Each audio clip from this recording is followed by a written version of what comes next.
Bonjour et bienvenue dans Percer rêver, le podcast où des artistes, sportifs et autres passionnés se confient sans filtre sur leur parcours et leurs rêves. Je vous souhaite une belle écoute. Bonjour, aujourd'hui je reçois un duo, donc le duo Louisette Amaury, composé d'Amaury et de Louise. Bienvenue dans le podcast. Bonjour, merci. Ah bah, on démarre direct en parlant en même temps, tout ce qu'il faut pas faire. Voilà, c'était Louisette et Amaury. Je vais vous laisser carte blanche pour vous présenter vos activités artistiques, professionnelles, ce que vous voulez présenter. Ça marche. Moi, je m'appelle Louise, j'habite à Paris, je suis chanteuse, créatrice de contenu et également responsable marketing pour un escape game. Et donc, je suis entre autres chanteuse dans le groupe Louisette et Amaury et je passe la parole à Amaury. Bang bang. Alors, merci. Moi, du coup, Amaury, si on devait faire simple, je dirais compositeur, aussi un petit peu ingénieur du son. Et donc, je travaille sur différents projets de composition. Donc le premier pour lequel on est là, Louisette et Amaury, un duo pop, bedroom pop. Et à côté, j'ai un duo un petit peu plus qu'on pourrait appeler électro-chill qui s'appelle Odyssée. Et après, j'aime bien travailler au service sur d'autres projets en compo pour donner du renfort.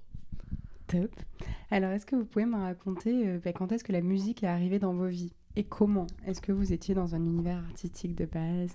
Comment c'est arrivé ? Alors moi, non, c'est arrivé grâce à Amaury. En gros, donc j'étais présente sur les réseaux sociaux depuis déjà un petit moment, mais pas encore forcément connue, on va dire.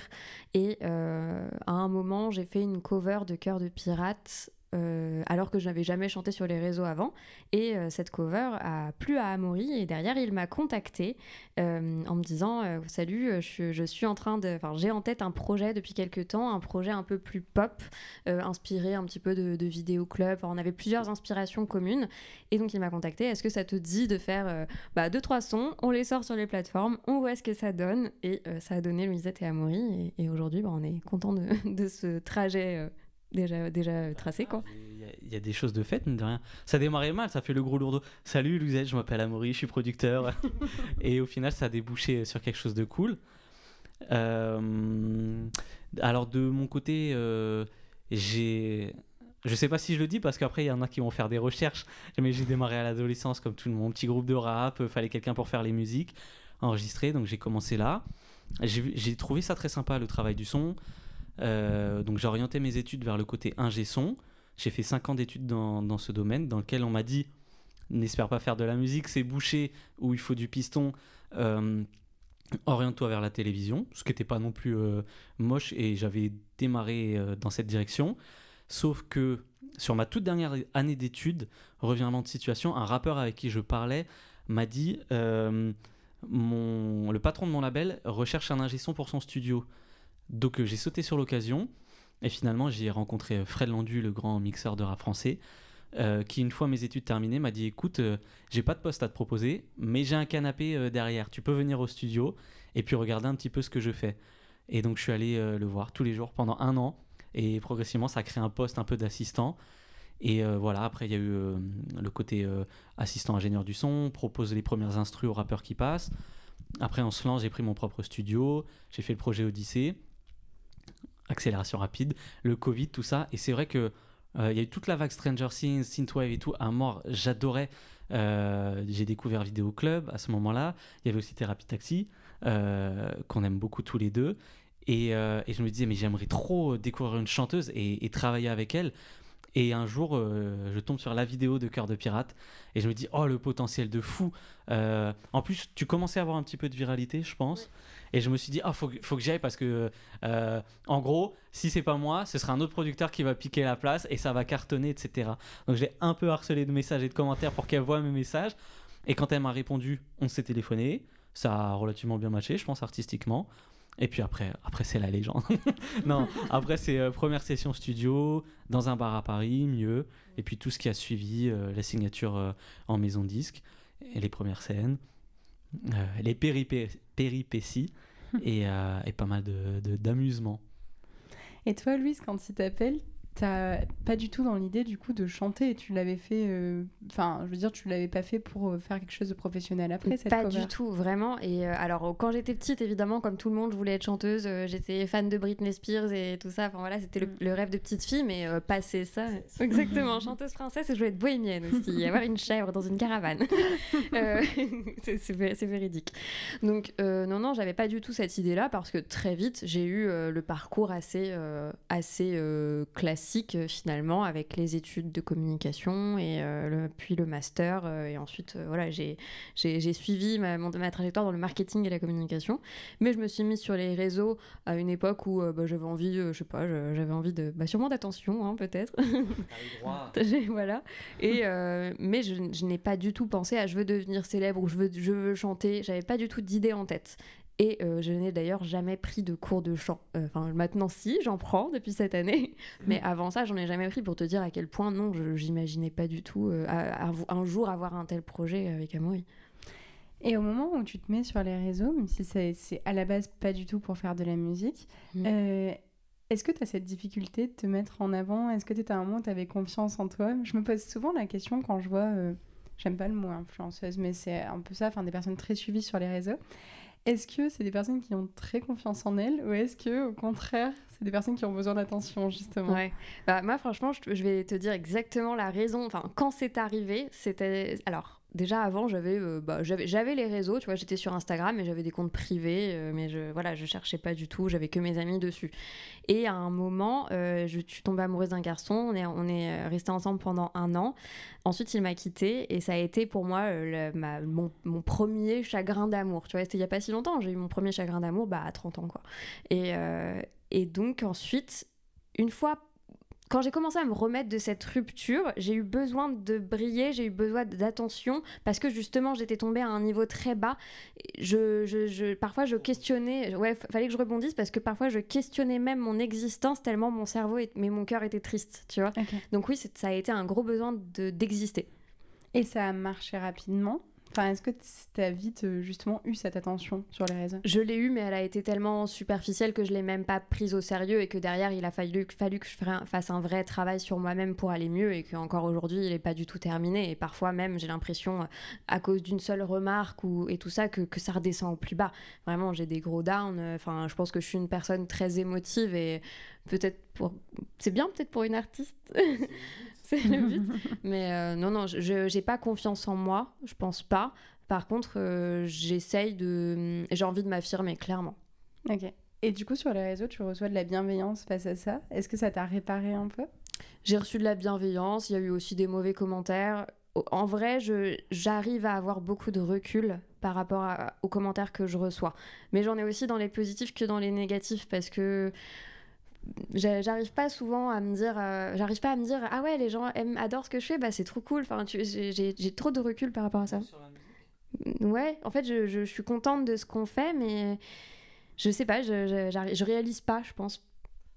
C'est possible. Est-ce que je peux prendre le micro ? Oui. Vas-y, prends le micro. Je voudrais faire un petit coucou à cette personne qui avait fait un commentaire YouTube magnifique. Je sais pas si c'est un garçon ou une fille. Tu t'en souviens ?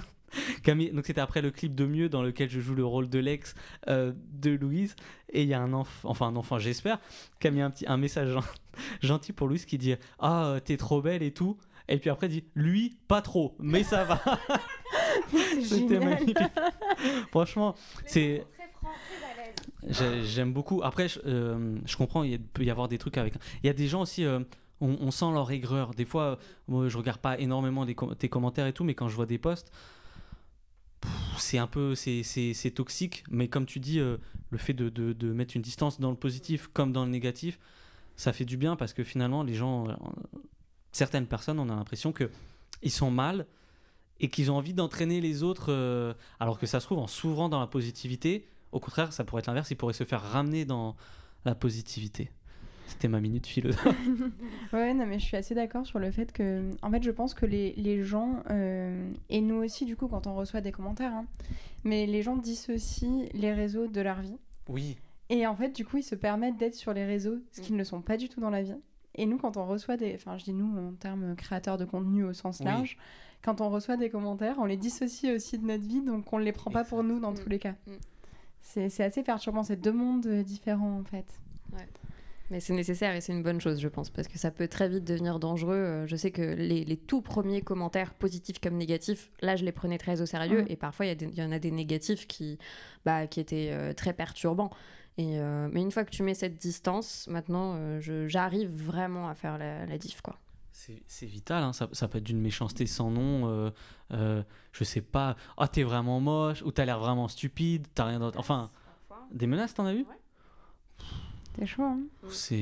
En fait, ça a pas de sens. C'est comme si un inconnu venait te voir dans la rue, t'arrêter pour te dire « Ah, je te trouve vraiment très moche !» Ok, merci, au revoir. Il y avait des menaces, ça dépasse encore ce que j'imaginais. Ouais, et en fait, c'est vrai que des fois, tu as des critiques et c'est un peu marrant, genre les commentaires que tu citais tout à l'heure, tu te dis ouais, les gens sont vraiment cons, mais à la limite tu le prends à la rigolade. Quand ça devient des menaces, ça te fait plus du tout rire. Ça n'a plus rien à voir. Et en plus, les menaces, donc du coup, c'est des adultes. Quand il s'agit d'enfants, il y a une naïveté, il y a une candeur qui est presque touchante. Mais oui, ça, tu vois, je pensais pas que c'était à ce point-là. Bon, du coup, on arrête tout, les réseaux. Non, mais il faut réussir à la petite distance qui devient vitale. Hein. Qui devient vitale.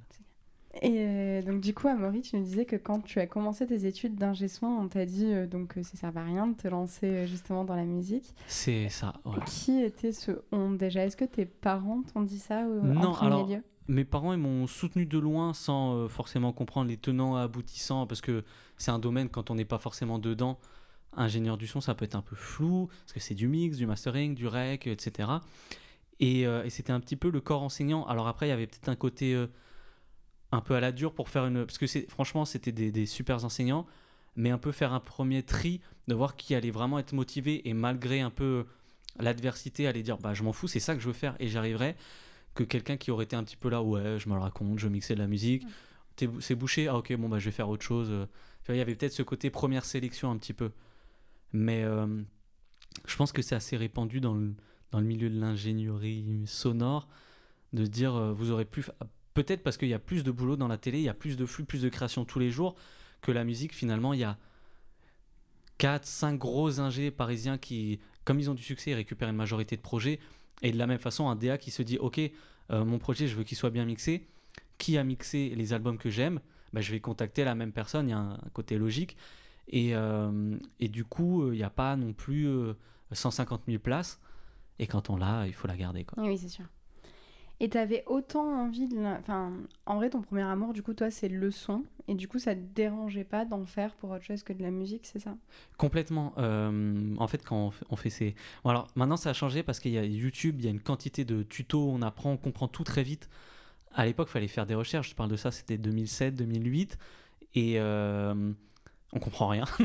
Les gens comprennent rien, donc c'est intéressant. Moins on comprend, plus c'est intéressant. Qu'est-ce qui se passe quand j'appuie sur ce bouton ? Pourquoi ? Quelle est l'explication ? Si je veux arriver à ça... En gros, pourquoi ça marche pas ? Pourquoi ce que je fais, ça sonne amateur ? Alors que quand j'écoute un disque, on sent que la voix, elle est bien à sa place. Donc on apprend la compression, éviter que la voix soit un coup trop faible par rapport à la musique, un coup trop forte, les fréquences et tout. Et j'ai déjà perdu le fil de la question. La question de base, rappelle-moi. Parce que moi aussi, je crois que je l'ai perdu. Ton premier amour, c'est le son et pas voilà. Oui, et donc du coup, c'était quand même la musique. Mais finalement, quand on prend plaisir à travailler la texture sonore dans la musique, on se rend compte qu'on peut l'appliquer à d'autres choses. Et finalement, le sound design fait complètement le lien. Des fois, on ne sait même plus, parce qu'on peut faire du sound design pour un film qui, en soi, sera très musical. Et de la même façon, dans la musique, on peut mettre des bruitages cinématographiques. Donc, il y a un moment où la frontière, elle se...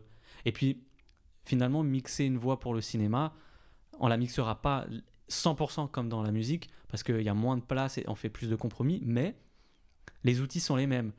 Gérer la dynamique, gérer les fréquences, la spatialisation. Donc ça reste très lié. Et c'est vrai que c'est indissociable. Quand on travaille là, on sera forcément intéressé à l'autre, quoi.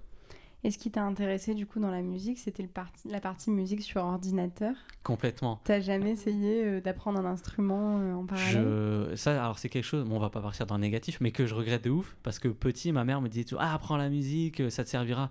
Moi, je pensais plus à aller jouer au terrain de foot. Et aujourd'hui, je pense qu'on irait plus vite si j'avais plus de notions de solfège et tout. Bon, on se débrouille, mais... On peut dire que c'est pas trop tard. Là, on est dans un podcast où justement, il faut c'est vrai. persévérer, commencer commencer des nouvelles choses. En plus, j'ai un voisin, enfin 4-5 maisons plus loin qui donne des cours de piano. Il faudrait que j'aille toquer à sa porte. Mais il y a toujours le côté légitime. Il va me dire, quoi, t'es musicien professionnel et tu sais même pas quelle note tu joues? Mais une fois que j'aurais cassé ce premier truc, je pense que ça serait super bénéfique. Ouais, c'est une barrière qui existe vraiment que dans ta tête, je pense. Ouais, complètement. Mais on est de cette génération où on a grandi. Alors moi, c'était même avant FL Fruity Loops, FL Studio, qui est maintenant un peu renommé. C'était Hip Hop EJ. Et en fait, tu prenais des boucles et tu les superposais et ça faisait de la musique. Et donc du coup, c'était 100% assisté. Puis au bout d'un moment, tu commences à te dire, ah, j'aurais plutôt vu tel accord. Ah mince, il n'est pas dans les boucles. Ok, comment je fais pour le jouer moi-même? Puis après, le cheminement, tu rencontres des gens qui t'enrichissent énormément. Tu apprends d'autres musiques. Enfin, tu apprends à découvrir d'autres musiques. Et les textures sonores, etc. Et tu finis fan de Synthwave. Et voilà, la boucle est bouclée. Et est-ce que du coup, après le bac, quand tu entames des études d'ingénierie du son, tu as conscience de ce que ça implique en termes de statut? Genre, il y a peu de chances que tu aies un CDI un jour, c'est des métiers de petites piges, souvent par-ci par-là. Exact. Alors, ma vision était faussée parce que quand on avait démarré, ou je sais plus si c'était dans des portes ouvertes, ou quand je commençais à me renseigner sur le truc d'ingé son, à l'époque, il y avait les petites fiches pratiques qui disaient tel métier, tu gagnes tant par mois, ça se passe comme si. C'est vrai que ça existait, ça. J'avais juste retenu ingé son, il y a beaucoup de boulot, c'est au moins 3 000 euros par mois. J'ai dit, je veux faire ça, c'est trop bien, je vais faire de la musique et je vais être payé. Et la réalité du terrain, elle est tout autre. Mais j'avais pas conscience de la bagarre que c'est. Alors après, il y a différentes façons d'être ingénieur du son. Tu peux être employé dans un studio, avoir ton CDI, et finalement, bon, alors l'essentiel c'est que ça marche parce qu'au bout d'un moment, le studio ne peut plus te payer, mais on va dire qu'il y a beaucoup de clients ou pas, que quand tu as ton compte, c'est-à-dire il faut que quelqu'un travaille sur un projet, à un moment se dise, pour cette étape, je veux telle personne. C'est pas je vais dans la boutique et je prends le vendeur qui est sur place, quoi. Et ça, c'est plus compliqué. Ça implique aussi de savoir se vendre, de savoir construire une réputation, une image et tout. Et ça fait partie des choses qu'on apprend sur les tards qui sont pas aussi faciles. Et c'est pas juste le geekos dans sa chambre qui va parler à personne et qui va prendre son gros chèque à la fin du mois, quoi. Ouais, c'est clair. Et toi, tu me disais, Louise, en point off, que toi, tu avais du coup un besoin de stabilité qui était plus important et que ça t'aurait pas forcément convenu, justement, cette vie-là. C'est ça. Moi, je me suis jamais dit, enfin, je me suis toujours dit que j'allais suivre un parcours classique. Alors, à ce parcours classique, se sont ajoutés d'autres cordes à mon arc que sont la musique et les réseaux. Mais j'ai gardé cette stabilité à travailler dans le marketing et dans la communication. Ça me plaît beaucoup. C'est des projets, enfin, c'est pas du tout comment on dit, un burden. C'est horrible, hein, mais mince, comment on dit en anglais, en français, mais... C'est quoi le mot anglais? Burden. Je crois que je connais même pas ce mot anglais en fait. B-U-R-D-E-N. Oh, mais c'est fou, mais en plus, j'ai l'air d'une abrutie. Quelque chose de trop lourd à porter. Ce n'est pas un fardeau. Un fardeau, ok. Oh, c'est clair. Savoir dire fardeau en anglais, belle père, bravo. Mais non, mais dans les films, ils disent ce mot au moins 4 fois par film. Voilà, mon métier n'est pas du tout un fardeau, au contraire, j'adore ça. Mais c'est trop cool de pouvoir faire autre chose à côté, ça pimente la vie. Moi, en plus, j'ai un côté un petit peu hyperactif et je trouve ça trop cool d'avoir plein de choses à faire le week-end, pas parfois trop, mais ouais, j'essaye de ce qui est le plus dur à faire, je pense, quand on s'éparpille, c'est de bien compartimenter sa vie.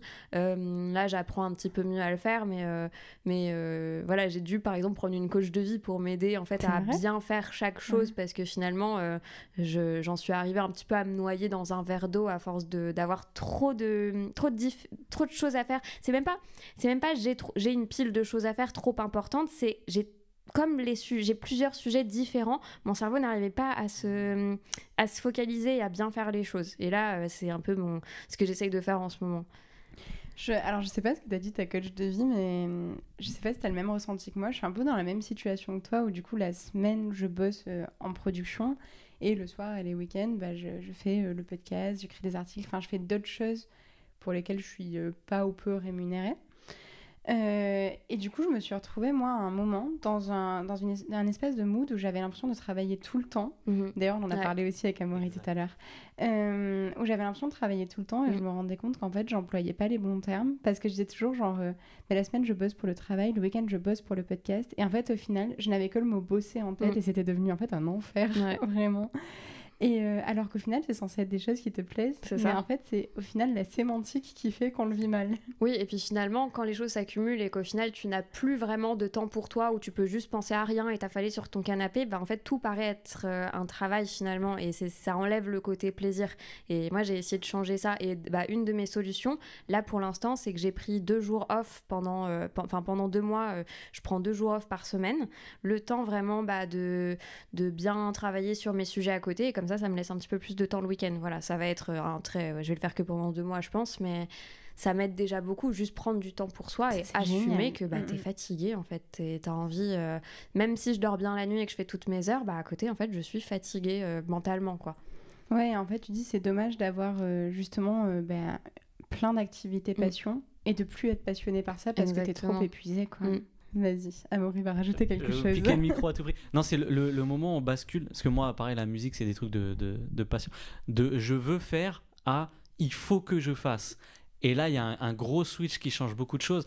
Et même, par exemple, quand je me dis la différence entre je suis chez moi, je sais pas, admettons, je fais du sport, je regarde un film et tout, je dis j'ai cette mélodie en tête, j'ai trop envie d'essayer. Et le fait de démarrer la journée en se disant ok, aujourd'hui faut que je fasse 3 démos pour Louisette et Amaury, on l'aborde pas du tout je te rassure, c'est pas ce que je pense, mais on l'aborde pas de la même façon et strictement la même activité en fonction du contexte environnemental, psychologique, peut passer de un loisir à un enfer, pour peu qu'en plus on n'y arrive pas, parce que des fois c'est des trucs qui sortent pas, c'est l'artistique, ça peut vite changer de case entre guillemets.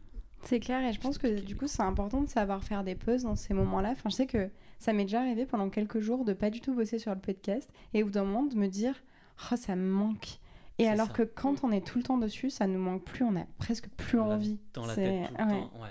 Clairement, ouais. L'importance de prendre du recul et de se mettre de l'autre côté de la cascade, comme disait mon patron chez Vopilo. Il disait parfois quand tu es trop sous l'eau et quand tu n'arrives pas à prendre assez de recul, ça veut dire que tu es sous la cascade, alors que parfois il faut juste faire un pas en arrière pour voir l'eau couler. Voilà. C'est clair.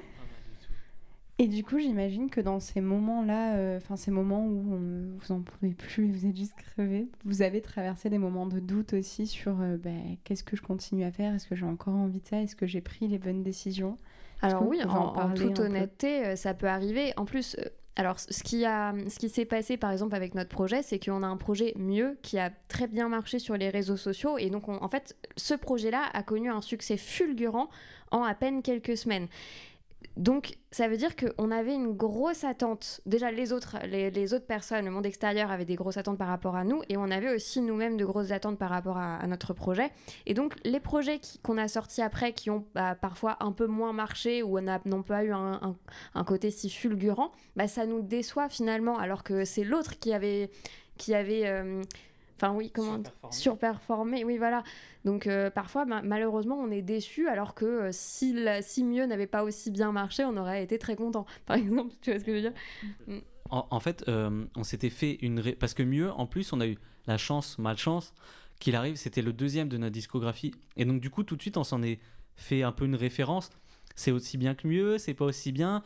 Et sauf que des ovnis, ça arrive pas à chaque fois.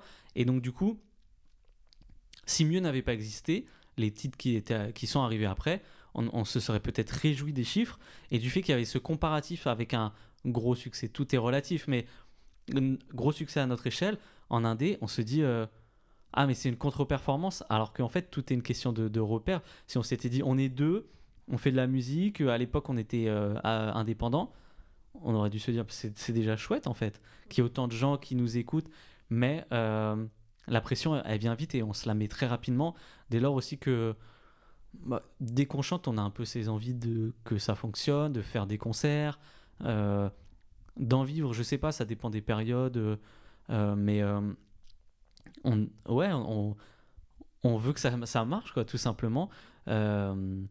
Et forcément, on se crée des objectifs, des pressions qui sont pas toujours forcément réaliste. Ouais, je pense que des fois, on a, par exemple, un objectif ou un rêve. Je sais pas, par exemple, pour vous, ça peut être en termes d'audience, d'auditeurs et tout ça sur les plateformes, par exemple. Et quand tu l'atteins, tu peux te dire, genre, ah ben, par exemple, là, on pourrait réussir à sortir un album. Et au final, si l'album se fait pas, tu peux être déçu, alors que tu as déjà rempli 100% de ton objectif. C'est juste qu'entre-temps, il a changé. C'est toujours, plus le verre il se remplit, plus tu vas voir, ah, mais il y a encore ça qu'on pourrait mettre dedans, etc. Et 2024, enfin même les gens des années 90, je pense qu'on est tous des éternels insatisfaits, j'ai l'impression. Hein. On est dans une génération... Et puis avec le net, la barre, elle est sans cesse rehaussée. Ça veut dire que, je sais pas si vous vous souvenez de l'époque où on disait « Waouh, il a fait 1 million de vues sur YouTube, c'est un truc, mais c'est gargantuesque et tout ». Et puis, progressivement, on est rentré, même pour des rappeurs, on dit « Ah ouais, il a même pas fait le million la première semaine. Vas-y, j'écoute plus celui-là ». Et nous, 1 million de vues, on n'est même pas encore avec aucun. Et les échelles, elles sont sans cesse réévaluées. Et puis avec la viralité qui est accentuée par rapport à avant. Je surveille les gros artistes quand je sais pas, des Miley Cyrus ou ce genre d'artistes qui sortent des titres. C'est plus elle a fait 1 million premier mois. Des fois, ça peut être des 70-80 millions première semaine. Et l'écart, il se creuse avec des artistes comme nous. Donc on a envie d'en vivre, tout en se disant c'est absolument pas réaliste de loucher sur ces chiffres-là, quoi. Ça n'a aucun sens. Ouais, puis je trouve que ce qui est triste en fait avec la manière dont on comptabilise les chiffres aujourd'hui, c'est qu'on parle de chiffres pour une chanson. Et je sais que par exemple, c'est Beyoncé et Adele qui vraiment en parlent beaucoup et qui disent, mais en fait les gars, sur un album, on parle d'une chanson, mais en fait nous on a fait 10 derrière. Enfin, et en fait aujourd'hui on cherche le tube, on n'écoute que lui. Et ça enlève la notion d'album et tout le reste du travail en fait. Ça se ressent très clairement dans l'industrie musicale où finalement on sort un morceau par mois, un morceau tous les 2 mois. Il n'y a plus de notion d'album. Allez, je mets on sur le bouton vieux aigri, mais vieil aigri. Qu'est-ce que c'était bien quand les albums ressemblaient à un film. C'était travaillé, l'artiste disparaissait 6 mois, 1 an, 2 ans, et il revenait, il y avait un peu de promo, le single, toujours parce qu'il en faut un. Tu rentrais, t'achetais ton album, et t'avais 1h30 où en fait il y avait chaque titre était indépendant, mais en même temps était une partie d'un tout.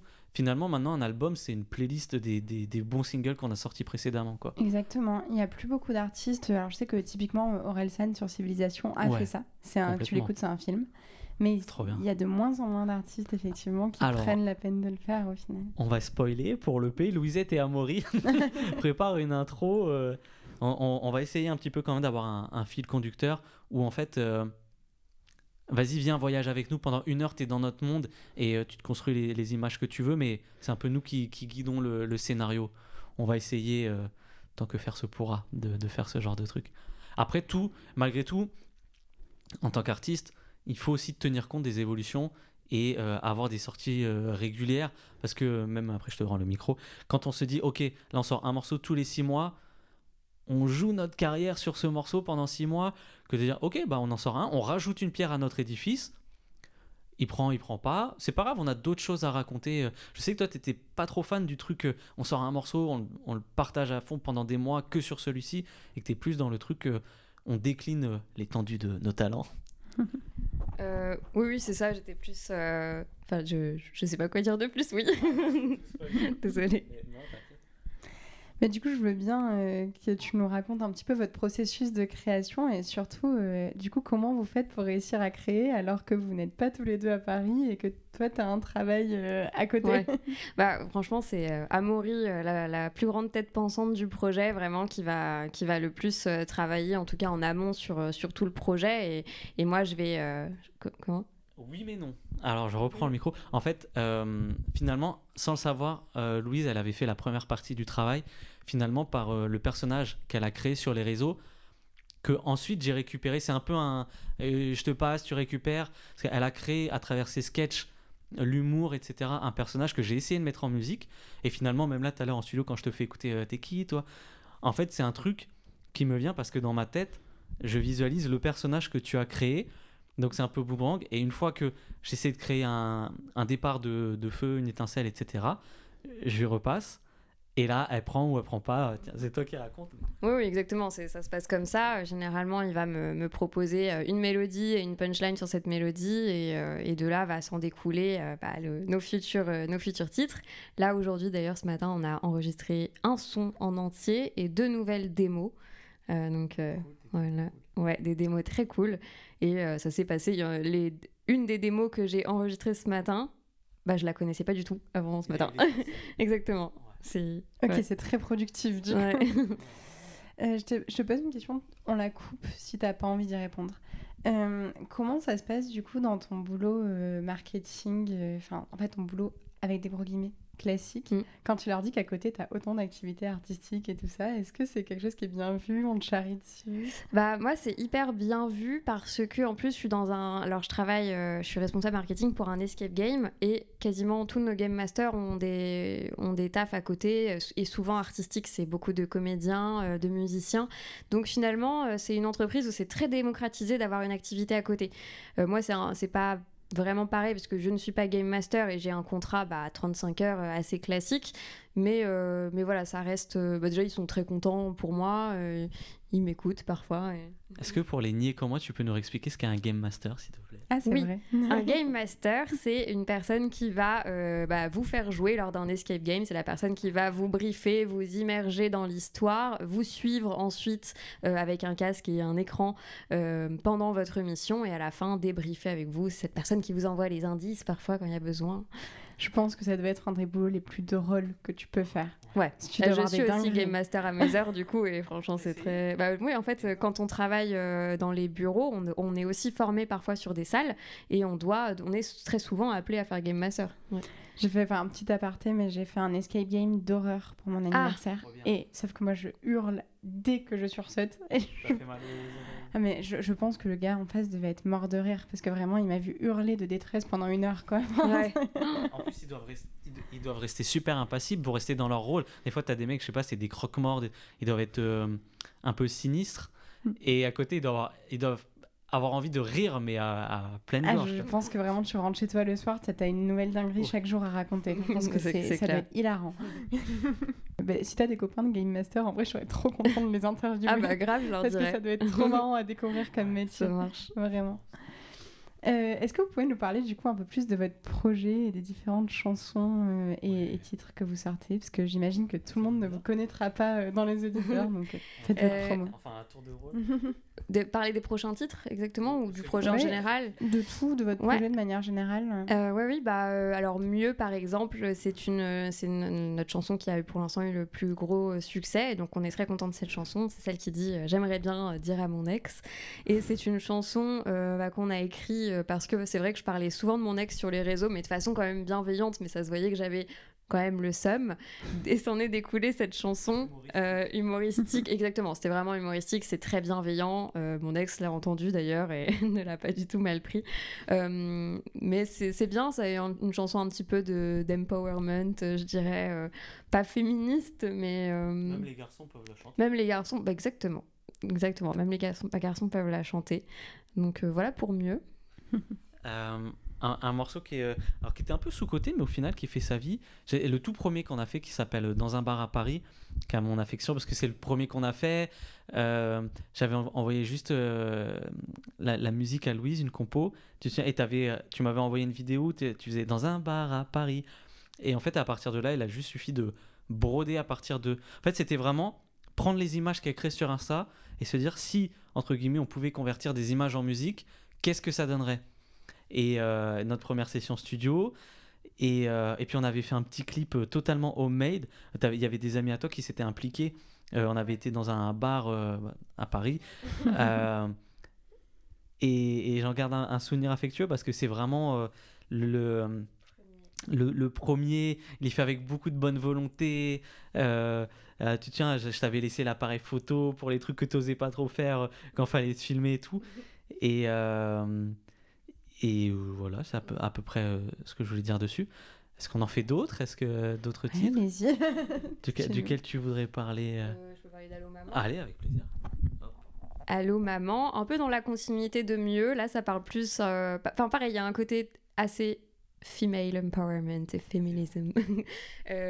Parce que je parle un peu de mon époque de dating où j'ai rencontré pas mal de garçons plutôt différents et à chaque fois on a fini par se décevoir, soit moi je déçois la personne, soit cette personne me déçoit, et donc on trouvait ça marrant d'en faire une chanson en utilisant même des prénoms fictifs. Moi j'aime bien cette chanson, c'est une de mes préférées et je trouve qu'elle a un côté assez drôle et mélancolique, oui. Ouais. Moi je vais faire une doublette, c'est les deux titres intermédiaires qui n'ont peut-être pas eu le succès entre guillemets escompté, mais que sont Le Sport et Mistral Gagnant, où finalement on est peut-être un peu sorti du truc réseau entre guillemets, je sais pas si on peut parler de musique réseau, et on a tenté d'aller un peu dans des univers fictifs. Le Sport, c'était beaucoup de second degré sur Louise et sa consommation de garçons, et fictive. Et il y avait un truc plus risqué que de juste faire des nanana, c'est nous les filles, c'est les meilleurs. Et malheureusement, je suis pas sûr que Le Sport, le second degré, on a fait un clip complètement années 80 avec des tenues farfelues et tout. Ah, et les bodybuilders. On s'est éclaté sur le tournage et tout, c'était intense, carrément. Et voilà, c'est difficile, admettons, d'avoir fédéré un certain nombre de gens sur une direction et de dire ah, mais on a aussi envie de vous faire découvrir cet autre aspect, et de se dire ah, les gens ils accrochent peut-être un petit peu moins, et de dire on n'abandonne pas, on les aura à un moment ou à un autre, mais ça fait aussi partie de ce qu'on aime faire, développer. Et en plus, on s'était marré en l'écrivant, on avait pris le Airbnb pour faire un peu un séminaire quand on a écrit Le Sport. À chaque nouvelle punchline qu'on écrivait, on était mort de rire. Mais c'est un peu nos enfants illégitimes pour l'instant, ces deux-là. Mais je pense aussi que plus on va avoir potentiellement la chance de faire découvrir notre projet, plus on va élargir au-delà des gens qui nous ont découvert pour la viralité de tel ou tel titre. Et peut-être que certains diront « Ok, j'apprécie aussi cet aspect de la personnalité du groupe. » quoi. Est-ce que vous arrivez à composer sans vous demander justement si ça va plaire ou pas, et à le découvrir une fois que le morceau sort? Tu réponds, je réponds. Bon, je réponds. Allez. Ouais, 10 000 fois. Je crois que Alors, par la force des choses, finalement, mon premier auditeur à convaincre quand j'ai une idée, c'est Louise. Parce que si elle aime pas le morceau, il va pas plus loin que le stade d'idée. Mais je pense que le premier critère, c'est qu'on s'éclate en le faisant. Enfin, tout à l'heure, quand on a démarré T'es qui toi, ça partait en rock'n'roll dans le stud. Et c'est vrai qu'on se dit pas. Alors, on peut constater que par exemple, tel morceau a peut-être, entre guillemets, celui-ci, ce sera peut-être plus pour tenter sa chance en radio. Celui-ci sera peut-être plus un potentiel de viralité. Mais c'est un constat qu'on fait de façon passive. Jamais je me dis Louise, tu sais quoi, laisse-moi 3 jours, je fais un titre pour les réseaux. C'est un peu une vibe, mais voilà, les premiers à convaincre, ça reste nous deux. Et si on s'amuse à le faire, après j'ai bon espoir que si on s'amuse à le faire, il y a une bonne réception de l'autre côté. On s'est pas encore non plus pris de claques monumentales, je pense pas, hein.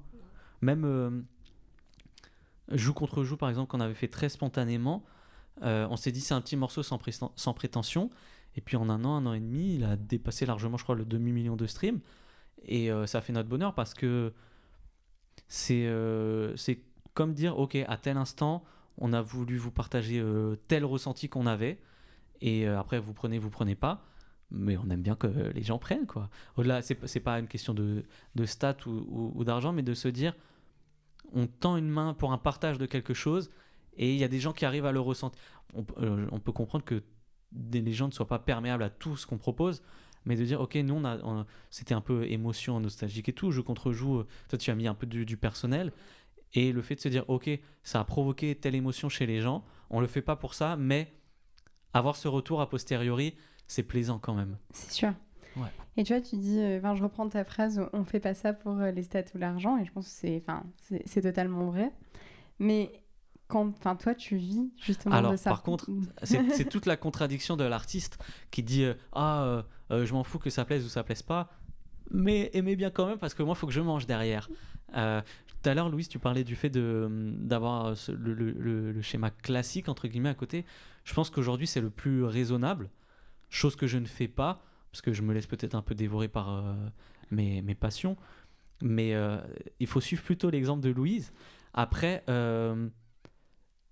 travailler en faisant ce qu'on aime, en ayant conscience que derrière se cache une réalité économique, c'est un premier pas qui est indéniable à faire, qui n'est pas pour autant le chemin final vers dire ok, comment je peux mettre mon art au service de mon envie de gagner de l'argent. On n'est pas dans la même chose de dire ok, qu'est-ce qui marche, bon bah je vais faire ci, je vais faire ça. Par contre de dire j'aime ci, j'aime ça, j'ai envie de le faire, comment l'optimiser pour avoir la chance d'en vivre, c'est une autre démarche.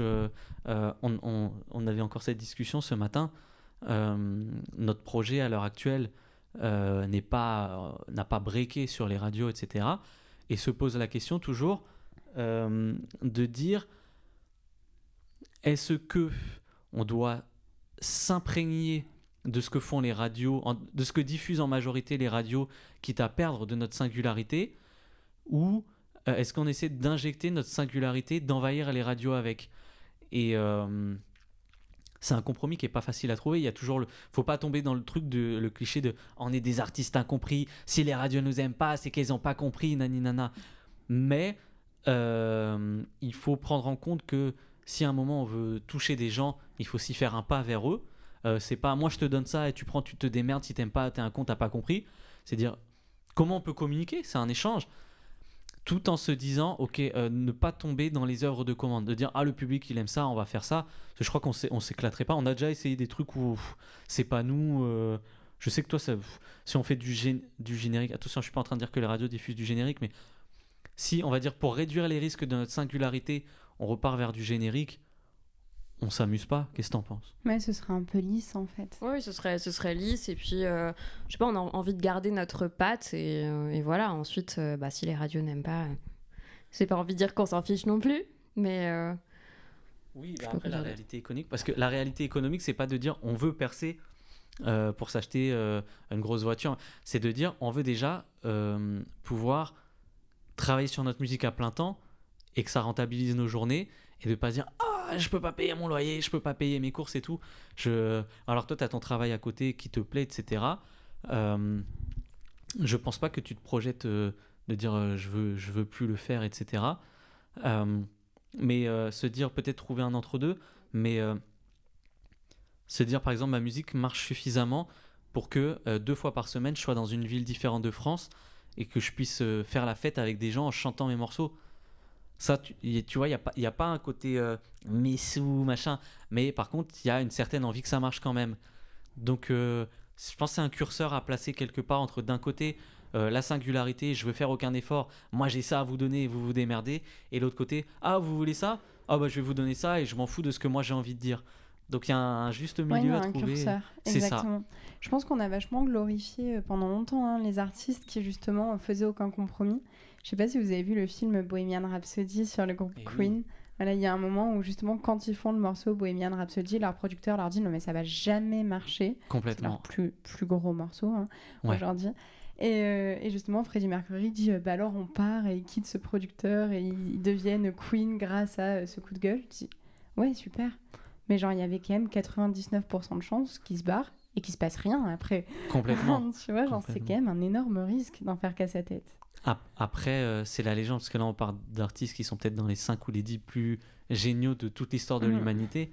J'aime beaucoup notre projet, mais j'aurais pas la prétention de dire que si demain on fait la même chose, on aura un titre aussi révolutionnaire que Bohemian Rhapsody. Mais je sais pas, par exemple, si Freddie Mercury, à un moment, je pense qu'il arrive à avoir ce recul de se dire ce que j'ai fait, c'est tellement brillant, je peux me permettre. Moi, je pense qu'on a le recul de dire on s'amuse, on essaie de faire la meilleure qualité possible, mais sans jamais de la vie, on se dira on est trop brillant, on peut se permettre de... Alors là, on est actuellement dans les locaux de notre maison disque Play2, d'aller voir Anna, notre DA, et de dire Anna, t'as rien compris, c'est soit tu mets notre musique, soit on se casse. Ça reste un travail d'équipe. C'est vrai que l'industrie a changé aussi. Mais maintenant, on a une chef de projet à qui on présente nos idées, qui jusqu'à présent ne nous a jamais rien... non validé, barré entre guillemets, mais il y a aussi des réflexions parce que on est intéressé, c'est pas le mot parce que c'est péjoratif, on est intéressé, mais on a un regard à porter sur l'économie d'un projet, tout simplement parce qu'on est les premiers concernés et que c'est aussi un travail. Plus pour moi, Louise a la voix de la raison, qui est finalement... Parce qu'au final, tu peux ne faire aucun compromis dans le sens où, entre guillemets, ton argent vient d'ailleurs. Bon, moi... mais je pense qu'on arrive pour l'instant... Alors, on n'a pas encore percé à l'échelle nationale ou quoi.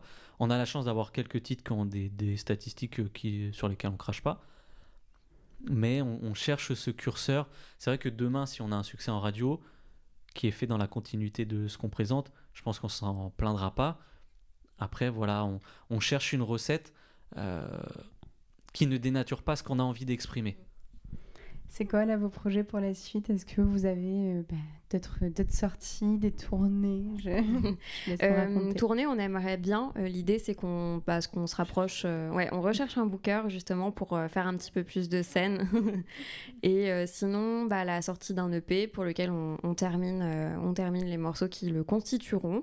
Et là, les nouvelles démos, ce serait peut-être pour un futur album, on ne sait pas, ou de nouvelles chansons pour les réseaux. On a des projets, même si on ne sait pas encore où on ira exactement, mais on travaille activement. On est en processus créatif. Attends, je t'évite de porter. La question se la pose souvent, est-ce qu'on fait un EP ou un album? Parce que finalement, on a déjà sorti 7-8 titres. Et finalement, on parlait tout à l'heure un peu de ce plaisir de l'album univers, de ce film. Tu te coupes du monde et t'écoutes l'album. Et un EP, est-ce qu'on aura le loisir, sur 7 ou 8 titres seulement, de proposer ce voyage? Puis finalement, on commence à accumuler pas mal de titres. Alors, ils sont pas tous finalisés et tout, mais c'est dur de dire toi tu sors pas, en mode douille. Mais je pense que on fait les titres et il y a une évidence un peu, j'espère qu'il va se créer, de dire lui il va dans tel bloc, lui il raconte telle histoire et tout. À suivre. Top. Je vais vous poser la dernière question de l'interview qui est toujours la même. Si vous pouviez parler au vous enfant aujourd'hui, vous diriez quoi? À toi. Je lui dirais, tu vas être une névrosée mais avec le cul bordé de nouilles. Voilà. Je crois que c'est la meilleure dernière phrase qu'on m'ait faite en 50 épisodes. Alors là, t'as placé la barre haute. Hein. Alors moi, je vais être beaucoup plus cliché entre guillemets, mais crois en toi peut-être. Il n'y a pas de... il faut essayer. En fait, j'ai envie de dire même, il faut se tromper, il faut se rater pour apprendre. Et un truc que je dirais quand même, sois plus à l'écoute, apprends plus des autres peut-être. Quand ta mère te dit d'apprendre le solfège, apprends le solfège. Mais finalement, moi, ce que j'ai appris, j'ai un ami dans la musique qui s'appelle Stani, qui a fait moult compos, entre autres, mais pour on va dire la section d'assaut, qui a travaillé avec DJ Snake, etc. Et je crois qu'il est responsable de peut-être de 70% de mes notions musicales. Et on apprend beaucoup plus des autres qu'on le croirait. Donc bien sûr, YouTube, l'auto-apprentissage, c'est bien. Mais en fait, en se mélangeant, on apprend beaucoup. J'ai eu la chance de travailler quelques années dans les studios de Teufa.